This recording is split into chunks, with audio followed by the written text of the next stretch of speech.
আজ 8ই আগস্ট শনিবার জানিয়ে দেব আজকের বাছাই করা 50টি তাজা সংবাদ। খবরের শুরুতেই হেডলাইন্স। মসজিদের মাইক খোলার প্রতিবাদে এবার আসরে আসল তৃণমূল, হাইকোর্টে যাওয়ার হুঁশিয়ারি ঋতব্রতর। অ্যাকাউন্টে টাকা ঢোকার ফাইনাল ডেট ঘোষণা। অন্নপূর্ণা যোজনা নিয়ে নবান্ন থেকে বিরাট সুখবর দিলেন মুখ্যমন্ত্রী শুভেন্দু অধিকারী। নোট ছুতেই হাতে দুর্নীতির রং। জামবনিতে দুর্নীতি দমন শাখার ফাঁদে সাব অ্যাসিস্ট্যান্ট ইঞ্জিনিয়ার। স্পিকারকে বলুন আদালত কি করতে পারে। কুণাল ঘোষের কণ্ঠরোধ মামলা খারিজ করে জানালো কলকাতা হাইকোর্ট। চিরকুটে লেখা মুখস্থ 135টি প্রশ্ন, উত্তরটিক বইয়ে কিভাবে প্রশ্নফাঁস এনটিএর 3 বিশেষজ্ঞের। 94 পাতার সিবিআই চার্জশিটে ভয়ঙ্কর তথ্য। কালীঘাট তৃণমূলের হেভিওয়েট নেতাকে থানায় তলব, ভয়ঙ্কর অভিযোগ তোলপাড় রাজ্য। স্বাধীনতা সংগ্রামীরা বুকে গুলি খেয়েছেন আর আপনি ডিমকে ভয় পাচ্ছেন, মহুয়াকে সুপ্রিম কোর্ট। বিনামূল্যে ইউপিআই লেনদেনের দিন শেষ। জল্পনার মধ্যেই লোকসভায় বড় বিল আনল সরকার। চন্দ্রনাথ রথ হত্যা মামলায় সিবিআইয়ের চার্জশিটে ভয়ঙ্কর তথ্য। কেন মারল শুভেন্দুর আত্মসহায়ককে, কবে মারতে চেয়েছিল, 11 খুনিকে কোন দায়িত্ব ছিল। ভাইরাল জ্বরের থেকেও মারাত্মক মস্তিষ্কে সংক্রমণ ঘটছে শিশুদের। কোন ভাইরাসের আতঙ্ক ছড়ালো দেশে। বেকার যুবক যুবতীদের জন্য বাম্পার খবর, পুজোর আগেই ব্যাংক অ্যাকাউন্টে ঢুকবে 3000 টাকা। মোদির ব্রেকফাস্ট টেবিলে 3 বেসুরো সাংসদ, রাজ্যে বঞ্চিত হচ্ছেন সংখ্যালঘুরা, জানিয়ে এলেন ইউসুফ তাহের খলিলুর। উদ্বোধনের কয়েক সপ্তাহের গর্তে ভর্তি 42,000 কোটি ব্যয়ে তৈরি এক্সপ্রেসওয়ে জল শুকোতে চালাতে হলো পাখা। রাজত্ব না থাকলেও কমেনি দাপট। মাসোহারা না দেওয়ায় অ্যাম্বুলেন্স চালককে রাস্তায় ফেলে মারধরের অভিযোগ প্রাক্তন কাউন্সিলরের বিরুদ্ধে। চন্দ্রনাথ রথ খুনে সিবিআই চার্জশিটে 2 বিজেপি কর্মীর নাম, দিলীপ বললেন সবথেকে খারাপ লোকেরা। কলকাতায় বড় সমাবেশ, এসইউসিআইয়ের তুলোধনা, সিপিআইএমকে বাদ গেল না সিপিআইও। 15 আগস্টের মধ্যে এলপিজি ইকুআইসি না করলে মিলবে না ভর্তুকি, গ্যাস কিনতে হতে পারে অনেক বেশি দামে। এনসিপিআইয়ের বাকি 19 জনই ছিলেন মোদির সঙ্গে বৈঠকে, কেন গরহাজির দেব, মুখ খুললেন ঘাটালের সাংসদ। দিল্লিতে মোদির সঙ্গে বৈঠক সুখবীরের। পাঞ্জাবে কি ফের বিজেপির জোট সঙ্গী হতে চলেছে শিরোমণি অকালি দল।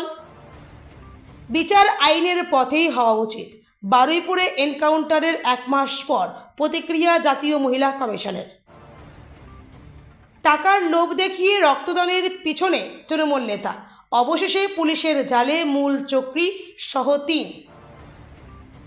অন্নপূর্ণায় 2,16,00,000 আবেদন। 17 আগস্টে কারা পাবেন টাকা আর কাদের অপেক্ষা, নবান্নের সম্পূর্ণ গাইড। আজ থেকে বৃষ্টির মারকাটারি ব্যাটিং শুরু। রাতে কি আরও বিপর্যয়, জানুন হাওয়া অফিসের মারাত্মক পূর্বাভাস। সেটিংয়ের অভিযোগ সত্যি, অভিষেকের সঙ্গে কথা নিয়ে বিস্ফোরক মদন মিত্র, অস্বীকার করলেন না কুণাল ঘোষও।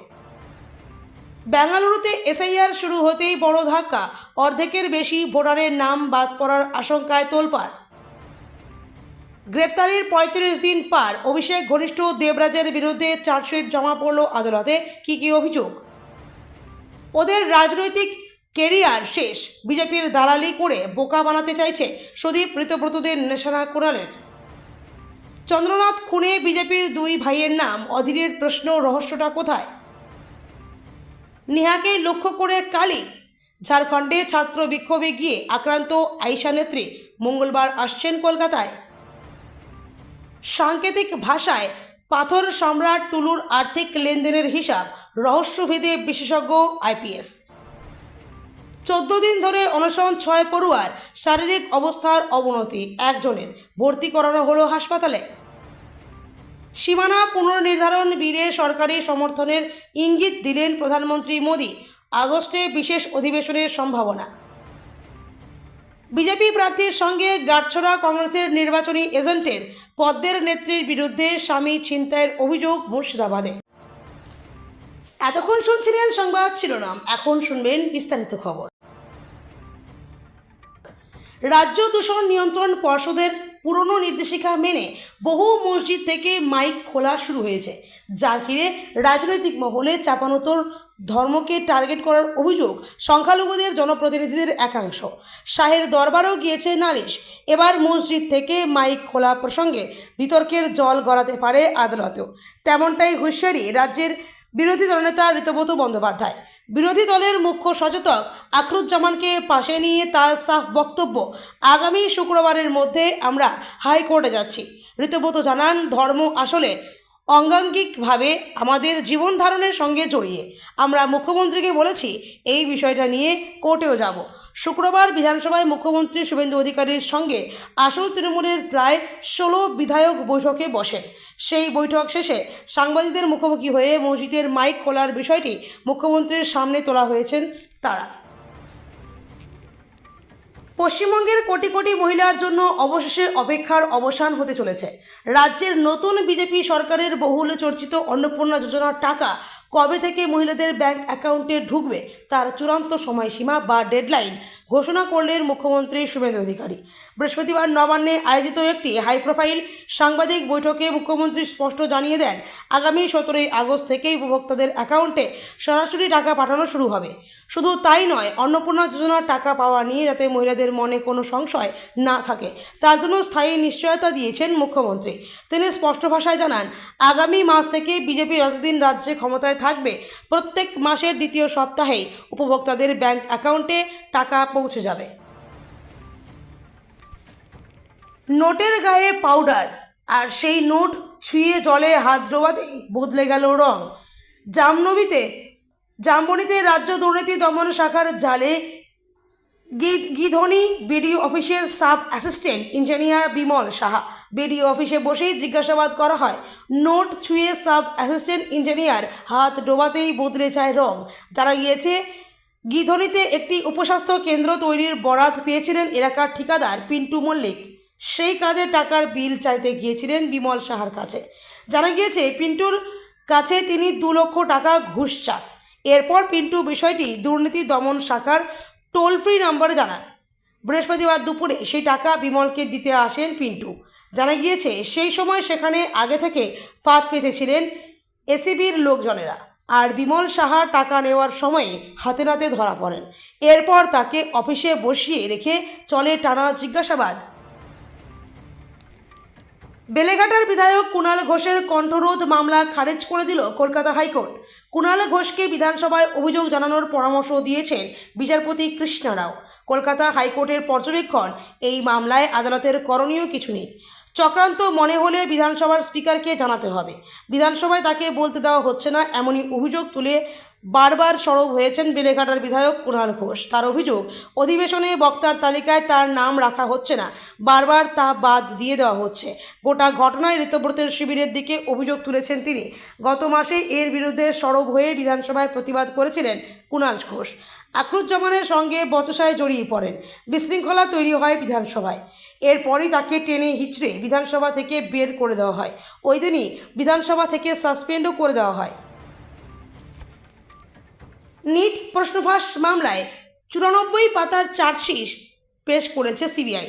আর সেই চার্জশিটে সিবিআই নিট ইউজি পরীক্ষার প্রশ্নপত্র ফাঁসের ঘটনাটি কেবল সাধারণ জালিয়াতি নয়, বরং একাধিক রাজ্য জুড়ে ছড়ানো এক সুপরিকল্পিত আন্তঃরাজ্য অপরাধমূলক চক্রান্ত বলে উল্লেখ করেছে। সিবিআইয়ের চার্জশিট অনুযায়ী এই ষড়যন্ত্রের মূল শেকড় ছড়িয়েছিল মহারাষ্ট্র, রাজস্থান, দিল্লি ও বিহার সহ দেশের একাধিক রাজ্যে। এই বিশাল নেটওয়ার্কের কেন্দ্রে ছিলেন ন্যাশনাল টেস্টিং এজেন্সির 3 বিশেষজ্ঞ, কেমিস্ট্রির প্রহ্লাদ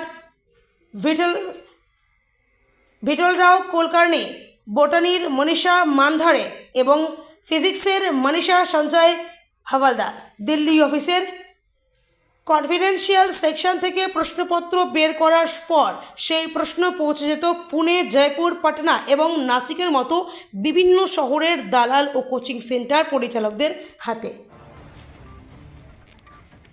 জমি দখল সংক্রান্ত গুরুতর অভিযোগের ভিত্তিতে পুলিশের জিজ্ঞাসাবাদের মুখে পড়লেন মালদহের মালতীপুর বিধানসভা কেন্দ্রের তৃণমূল বিধায়ক আব্দুর রহিম বক্সি। কালীঘাটপন্থী এই দাপুটে তৃণমূল নেতার বিরুদ্ধে সম্প্রতি দুটি পৃথক জমি দখলের অভিযোগ দায়ের করা হয়। এর মধ্যে একটি দেবোত্তর সম্পত্তি বেআইনিভাবে দখল করা এবং অপরটি সেচ দপ্তরের সরকারি জমি দখল করে একটি এনজিও স্কুল ভবন নির্মাণ করা। দেবোত্তর সম্পত্তি দখলের অভিযোগটির পরিপ্রেক্ষিতে শুক্রবার তাকে মালদহের রতুয়া থানায় জিজ্ঞাসাবাদের জন্য ডেকে পাঠানো হয়। পুলিশি নোটিশ পেয়ে শুক্রবার বেলা 11:57 রতুয়া থানায় সশরীরে হাজিরা দেন বিধায়ক আব্দুর রহিম বক্সি। পুলিশি সূত্র থেকে জানা গিয়েছে, তদন্তকারী আধিকারিকেরা তাকে জমি সংক্রান্ত ওই বিতর্কিত অভিযোগের বিষয়ে বিস্তারিত জিজ্ঞাসাবাদ করেন। রাজনীতি করবেন আর ডিমকে ভয় পাবেন? স্বাধীনতা সংগ্রামীরা বুকে গুলি খেয়েছেন। শীর্ষ আদালতে বিচারপতির কটাক্ষ তৃণমূল কংগ্রেস সাংসদ মহুয়া মৈত্রকে। একই সঙ্গে খারিজ হল মহুয়া মৈত্রের মামলা। একটি আপত্তিকর ফেসবুক পোস্ট নিয়ে পুলিশের তরফে তলব করা হয়েছিল কৃষ্ণনগরের সাংসদ মহুয়া মৈত্রকে। সেই মামলায় ভার্চুয়াল হাজিরার আবেদন জানিয়ে সুপ্রিম কোর্টের দ্বারস্থ হয়ে মহুয়া মৈত্র আজ বিচারপতি দীপঙ্কর দত্ত ও বিচারপতি শিলনাগর বেঞ্চে সেই মামলার শুনানি হয়। তার আইনজীবী গোপাল শঙ্কর নারায়ণ বলেন, হাজিরা দেওয়ার সময় এর আগে মহুয়া মৈত্রকে হুমকি দেওয়া হয়েছিল, এমনকি তার উদ্দেশ্যে ডিমও ছোড়া হয়েছিল। জেরার জন্য ভার্চুয়ালি হাজিরার অনুমতির আবেদন করেছিলেন মহুয়া। তার আইনজীবী সেই আর্জি জানাতেই বিচারপতি দত্ত বলেন, শুধুমাত্র আপনি সাংসদ বলে। নোটবন্দির পর থেকে দেশজুড়ে বিপ্লব এনেছে ইউনিফাইড পেমেন্টস ইন্টারফেস বা ইউপিআই। সবজি বাজার থেকে শুরু করে বড় শপিং মল, মুহূর্তের মধ্যে যে কোনো আর্থিক লেনদেন এখন হাতের মুঠোয়। এতদিন সম্পূর্ণ বিনামূল্যে এই পরিষেবা পাওয়া গেলেও এবার ইউপিআই নিয়ে একটি নতুন বিল পাশ হলো লোকসভায়। এই বিলটি পাশ হওয়ার ফলে ভবিষ্যতে ডিজিটাল লেনদেনের ওপর নির্দিষ্ট হারে চার্জ বা মার্চেন্ট ডিসকাউন্ট রেট বসানোর পথ প্রশস্ত হলো। সংসদের চলতি অধিবেশনে লোকসভায় পাশ হয়েছে the taxation and other laws bill 2026। এই সংশোধনী বিলটির মাধ্যমে 2007 সালের পেমেন্ট অ্যান্ড সেটেলমেন্ট সিস্টেম অ্যাক্টের 10 ধারায় পরিবর্তন আনা হয়েছে। ফলে এখন থেকে কেন্দ্র চাইলে নির্দিষ্ট ডিজিটাল লেনদেনের ক্ষেত্রে ব্যাংক ও অন্যান্য পেমেন্ট সার্ভিস প্রোভাইডারদের চার্জ বসানোর অনুমতি দিতে পারবে। রাজ্যের মুখ্যমন্ত্রীর আপ্তসহায়ক চন্দ্রনাথ রথ খুনের চাঞ্চল্যকর ঘটনায় আদালতে প্রথম চার্জশিট পেশ করল কেন্দ্রীয় তদন্তকারী সংস্থা। বারাসত আদালতে জমা দেওয়া এই চার্জশিটে মোট 11 জন অভিযুক্তের নাম উল্লেখ করেছে তদন্তকারী সংস্থা। দীর্ঘ তদন্তের পর পেশ করা এই চার্জশিটকে চন্দ্রনাথ রথ হত্যাকাণ্ডের বিচার প্রক্রিয়ায় এক বিরাট অগ্রগতি বলেই মনে করা হচ্ছে। জানা যাচ্ছে, গত বছর অর্থাৎ 2025-এর ডিসেম্বর থেকে চন্দ্রনাথকে মারার প্ল্যান করছিল আততায়ীরা, কিন্তু সুযোগ করে উঠতে পারছিল না। সিবিআইয়ের জমা দেওয়া চার্জশিটের তথ্য অনুযায়ী এই নৃশংস হত্যাকাণ্ডের নেপথ্যে মূল চক্রান্তকারী হিসেবে উঠে এসছে সাগর সোনকার এবং তার ভাই সাহেবের নাম। তদন্তকারীদের দাবি, সাগর ও সাহেব দুজনেই একসময় চন্দ্রনাথ রথের অত্যন্ত ঘনিষ্ঠ সহযোগী ছিল। পুরনো কোনো অসন্তোষ বা উদ্দেশ্য থেকেই এই দুই ভাই গোটা খুনের পরিকল্পনাটি ছকেছিল বলে সিবিআই সূত্রের খবর। জ্বর, বমির পরেই খিঁচুনি, সাধারণ ভাইরাল জ্বর ভেবে ভ্রম হচ্ছে অনেকেরই। তবে এই ভাইরাস মস্তিষ্কে সংক্রমণ ঘটাচ্ছে খুব দ্রুত। দেখা দিচ্ছে ভাইরাল এনসেফ্যালাইটিসের লক্ষণও। কোন ভাইরাসের আতঙ্ক, দেশে সংক্রমণ ঘটছে মস্তিষ্কে। তীব্র কাঁপুনি দিয়ে জ্বর, তারপরে বমি, ডায়রিয়া, শেষে মারাত্মক খিঁচুনি হচ্ছে ছোটদের। দেখা দিচ্ছে এনসেফ্যালাইটিসের লক্ষণ। ফের দেশ জুড়ে আতঙ্ক ছড়িয়েছে চাঁদিপুরা ভাইরাস। মাস কয়েক আগে গুজরাট ও মহারাষ্ট্রে এই ভাইরাসের সংক্রমণের কথা শোনা গিয়েছিল। এখন দেশের নানা জায়গায় এই ভাইরাসের উৎপাত শুরু হয়েছে। চাঁদিপুরা ভাইরাসের কারণে ছোটদের মস্তিষ্কে সংক্রমণ ঘটার লক্ষণ দেখা দিচ্ছে বলে জানা গিয়েছে। বাবা মায়েদের তাই সতর্ক থাকতে বলা হচ্ছে। নির্বাচনী ময়দানে দেওয়া প্রতিশ্রুতি একে একে বাস্তবায়ন করতে বড় পদক্ষেপ নিচ্ছে মুখ্যমন্ত্রী শুভেন্দু অধিকারীর নেতৃত্বাধীন বিজেপি সরকার। সরকার গঠনের পর থেকেই শিক্ষিত বেকার যুবক যুবতীদের মনে একটাই প্রশ্ন ঘুরপাক খাচ্ছিল, কবে থেকে তাদের ব্যাংক অ্যাকাউন্টে পৌঁছাবে প্রতিশ্রুতি দেওয়া ভাতা। এবার রাজ্য জুড়ে যুব সমাজের সেই প্রতীক্ষার অবসান ঘটতে চলেছে। সব ঠিকঠাক থাকলে আসন্ন দুর্গাপূজার আগেই আনুষ্ঠানিকভাবে খুলে যাচ্ছে বেকার ভাতার নতুন পোর্টাল। রাজ্যের নবগঠিত বিজেপি সরকার এই নতুন বেকার ভাতা প্রকল্পের নামকরণ করেছে যুবশক্তি প্রকল্প। বিগত সরকারের আমলের যুবশ্রী ও যুবসাথী এই দুটি প্রকল্পকেই এবার একত্রিত করে নতুন যুবশক্তির সঙ্গে যুক্ত করা হচ্ছে। আগের সমস্ত ব্যবস্থার তুলনায় এই নয়া রূপটি বেকারদের জন্য অনেকটাই বেশি সুবিধাজনক হতে চলেছে। সবচেয়ে বড় বিষয় হলো এই প্রকল্পে ভাতার পরিমাণ বাড়িয়ে এক ধাক্কায় দ্বিগুণ করা হয়েছে। যেখানে আগে মাসে ১,৫০০ টাকা করে মিলত, সেখানে এবার থেকে যোগ্যতা প্রার্থীরা অনেক বেশি আর্থিক সহায়তা পাবেন। পূর্ব নির্ধারিত সূচি মেনেই শুক্রবার সকালে দিল্লির কল্যাণ মার্গে প্রধানমন্ত্রী নরেন্দ্র মোদীর সরকারি বাসভবনে প্রাতরাশ বৈঠকে যোগ দিলেন এনসিপিআইয়ের সাংসদরা। রাজনৈতিক টানাপোড়েনের পর এই বৈঠকে উপস্থিত ছিলেন ৩ বেসুরো সাংসদ আবু তাহের, খলিলুর রহমান এবং ইউসুফ পাঠানো। বৈঠকে যোগ দেওয়া নিয়ে ইতিপূর্বে নিজের ইতিবাচক অবস্থানের কথা জানিয়ে ইউসুফ বলেছিলেন, প্রধানমন্ত্রীর আতিথেয়তা গ্রহণ করা এবং তার সঙ্গে দেখা করাটা একজন জনপ্রতিনিধি হিসেবে তার কর্তব্যের মধ্যেই পড়ে। বৈঠক শেষে বেরিয়ে মুর্শিদাবাদ কেন্দ্রের এনসিপিআই সাংসদ আবু তাহের জানান, বৈঠকে তারা পশ্চিমবঙ্গের সংখ্যালঘু পরিস্থিতির কথা তুলে ধরেছেন। তার কথায়, আমরা পশ্চিমবঙ্গ তথা মুর্শিদাবাদের সংখ্যালঘুদের প্রতিনিধি। রাজ্যের সংখ্যালঘুরা নানাভাবে অত্যাচারিত ও বঞ্চিত হচ্ছেন। দেশের প্রধান হিসেবে প্রধানমন্ত্রী এবং স্বরাষ্ট্রমন্ত্রীকে এই বিষয়ে আমরা বিস্তারিত জানিয়েছি। উদ্বোধনের ১ মাসও কাটেনি, তার মধ্যেই রাস্তার একাংশে ধস, পাশাপাশি জল জমে ক্ষতিগ্রস্ত সদ্য চালু হওয়া কানপুর লখনৌ এক্সপ্রেসওয়ে। ধসে গেলেও রাস্তার একাংশ। পরিস্থিতি সামাল দিতে ক্ষতিগ্রস্ত অংশের জল শুকিয়ে রাস্তা মেরামতির কাজ দ্রুত শেষ করার জন্য বসানো হয়েছে একাধিক উচ্চ ক্ষমতার বৈদ্যুতিক পাখা। সেই ছবি ও ভিডিও সোশ্যাল মিডিয়ায় ছড়িয়ে পড়তেই শুরু হয়েছে তীব্র সমালোচনা। প্রশ্ন উঠছে, কয়েক হাজার কোটি টাকা খরচ করে তৈরি নতুন এক্সপ্রেসওয়ের এমন হাল কেন? প্রশ্নের মুখে রাস্তার নির্মাণমানও। প্রায় ৪,২০০ কোটি টাকা ব্যয়ে তৈরি কানপুর লখনৌ এক্সপ্রেসওয়েটির গত ১৩ জুলাই যান চলাচলের জন্য খুলে দেওয়া হয়েছিল। প্রায় ৬৩ কিলোমিটার দীর্ঘ এই ৬ লেনের এক্সপ্রেসওয়ের উদ্বোধন করেছিলেন প্রতিরক্ষা মন্ত্রী রাজনাথ সিং, কেন্দ্রীয় সড়ক পরিবহন মন্ত্রী নীতিন গডকরি এবং উত্তরপ্রদেশের মুখ্যমন্ত্রী যোগী আদিত্যনাথ। কিন্তু উদ্বোধনের কয়েক সপ্তাহের মধ্যেই উত্তরপ্রদেশের উন্নাও জেলার কাছে রাস্তার একাংশে বড় ধরনের সমস্যা